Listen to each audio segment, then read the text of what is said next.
Zdravím, ja som Patrik Janoška, som tretiak a elektrotechnik na škole Stredná priemyselná škola technická z Trnavy.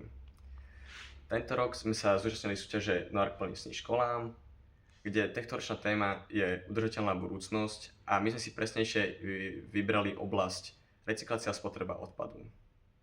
Môj tím sa skladá zo mňa a dvoch mojich spolužiakov a to je naša rozvodná skrinka.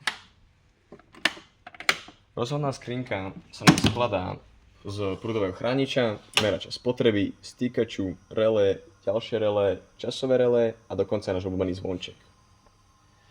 Náš produkt nám merá hodnoty napätia baterky a podľa toho ich triedi. Ako vidíte, magnetické prúžiny nám zopnú baterku, aby nám uistili kontakt. Pričom sa nám zmerá napätie a následne nám krokové motory urobia akciu podľa toho, aké je napätie.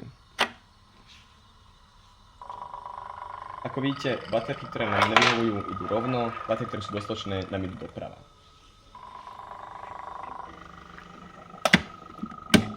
Toto bolo všetko a ďakujem za vašu pozornosť a dúfam, že náš môžeme spoliehať, aby ste za nás hlasovali.